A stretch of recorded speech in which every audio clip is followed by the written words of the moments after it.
கண்ணியத்திற்குரிய எல்லாம் வல்ல அல்லாஹுவின் நல்லடியார்களே, ஒரு சில தினங்கள் கழித்து வரக்கூடிய ஏப்ரல் 1ஆம் நாள் இதை உலக முட்டாள்கள் தினம் என்று பெயர் வைத்திருக்கிறார்கள். ஒவ்வொரு தினம் என்று சொல்வார்கள். அன்னையர் தினம், குழந்தைகளுக்கான தினம், ஆசிரியர் தினம், இப்படி முட்டாள்கள் தினம் என்று ஒரு பெயர் வைத்து சொல்லி இருக்கிறார்கள். வரலாற்றில் தேடி பார்த்தால் முட்டாள்கள் தினம் என்பதற்கான பின்னணி எதுவுமே இல்லை. இதுதான் உண்மை. அப்ப எதற்காக இதற்கு பெயர் இடப்பட்டது அப்படின்னு பார்த்தா, சரி, இதற்கு சப்போஸ் இந்த பெயரை வைத்திருக்கலாம், வைத்திருக்க கூடும் அப்படின்னு ஒரு செய்தியை சொல்றதா இருந்தாலும் கூட, ஆரம்ப காலத்துல பிரான்ஸ் போன்ற நாடுகள்ல எல்லாம் ஏப்ரல் 1ஆம் தேதி தான் அந்த புத்தாண்டை கொண்டாடுவார்கள். அதற்கு பிறகு அந்த ஏப்ரல் 1ங்கிறது அங்க இருக்கக்கூடிய போப் ஆண்டவர்கள்லாம், கிறிஸ்துவ பாதிரிமார்கள், அந்த ஆயர்கள் என்ன செய்யறாங்க, ஜனவரி 1 என்று மாற்றி விடுகிறார்கள். அதை இந்தியா போன்ற பல நாடுகளும் ஏற்றுக்கொண்டு விட்டது.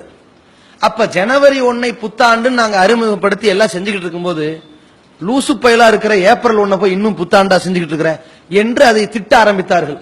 அதற்கு பிறகு புத்தாண்டு அந்த ஏப்ரல் 1 எவனெல்லாம் கொண்டாடுறானே அவனெல்லாம் முட்டாள்னு சொல்லிட்டாங்க. அப்ப இதற்காக கூட அதை முட்டாள்கள் தினம் என்று சொல்லி இருக்க கூடும், இப்படிதான் சொல்றாங்க. ஆனா இன்றைக்கு இந்த ஏப்ரல் 1 எப்படி வைத்து விட்டார்கள், அன்னைக்கு எவனையாவது முட்டாளாக்கணும் என்று இதை சர்வசாதாரணமாக படிக்கக்கூடிய இடத்துல, மாணவ பருவத்தில் உள்ளவர்கள், கல்லூரி படிப்பை படிக்கக்கூடியவர்கள், வேலையில் ஈடுபடக்கூடியவர்கள், இது போன்ற அந்த பருவத்தை சார்ந்தவர்கள் எதையாவது சொல்லி ஒருத்தனை ஏமாத்தணும், ஒருத்தனை கிறுக்கனாக்கணும் இன்னைக்கு அப்படின்னு நினைத்து கொண்டு இன்றைக்கு மறுமையில் மிகப்பெரிய முட்டாள்களாக போகக்கூடிய வகையில பல பாவங்களை செய்து விடுகிறார்கள். பொய் பேசுறது, ஏமாத்துறது, அவனை இழிவுக்கு உள்ளாக்குறது, அதனால் அவன் ஆத்திரப்பட்டு அவனை ஏதாவது ஒரு வன்முறை செயல்ல ஈடுபட தூண்டுறது, இதை பண்ணிடுறாங்க. எந்த அளவு இருக்குன்னு கேட்டா, அல்லாஹ்வுடைய தூதர் ஸல்லல்லாஹு அலைஹி வஸல்லம் அவர்கள் சொன்னார்கள், இன்னைக்கு ஏப்ரல் 1 ஏன்டா இப்படி எல்லாம் பண்றீங்கன்னு கேட்டா, எல்லாம் ஒரு ஜாலிக்காகத்தான், நாங்க என்ன பெருசா சீரியஸா இல்ல, விளையாட்டு அப்படிங்கிறான்.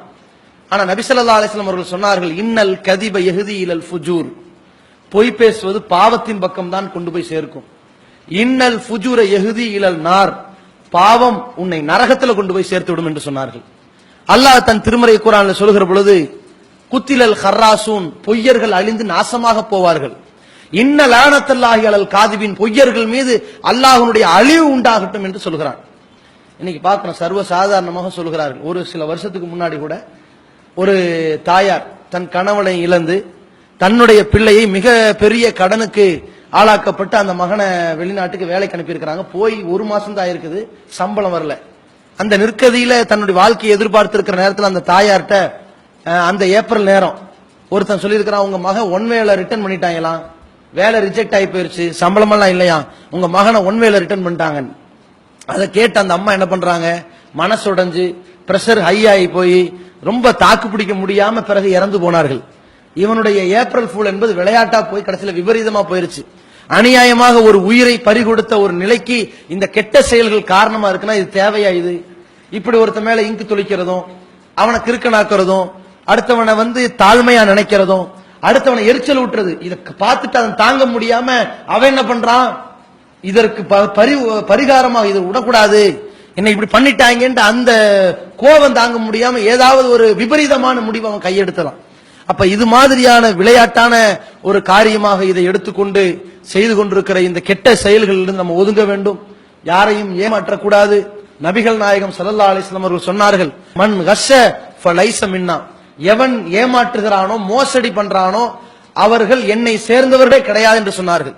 ஒரு உத்தம நபியை முன்மாதிரியாக எடுத்துக்கொண்ட ஒரு முஸ்லிம், ஒரு சிறந்த வாழ்க்கை வழிமுறையை, இஸ்லாமிய வாழ்க்கை வழிமுறையை பெற்றுக் கொண்டிருக்கிற ஒரு இஸ்லாமியன் இது போன்ற இழிவான செயல்களில் ஈடுபடக்கூடிய கூடாது. நான் ஒரு முஸ்லிம், எனவே இந்த முட்டாள்கள் தினமாக இதை யாரையும் நான் முட்டாளாக்க மாட்டேன் என்று ஒவ்வொருவரும் நடந்து கொள்ள வேண்டும். யாரும் நம் மூலமாக பாதிக்கப்படக்கூடாது.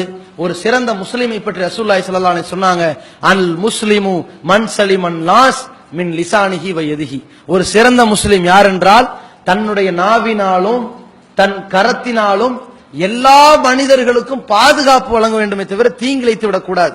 தீங்கிழைக்காமல் எந்த முஸ்லிமினுடைய நாவிலிருந்தும் கரத்தின் தீங்கிலிருந்தும் எல்லா மனிதர்களும் பாதுகாப்பு பெறுவார்களோ அவன் தான் சிறந்த முஸ்லிம்னு சொன்னாங்க. அப்படிப்பட்ட சிறந்த முஸ்லிம்களாக வாழ்ந்து மரணிப்போம். வல்ல ரஹ்மான் அதற்கு அருள் புரிவானாக. அஸ்ஸலாமு அலைக்கும் வரஹ்மத்துல்லாஹி வபரகாத்துஹு. Allah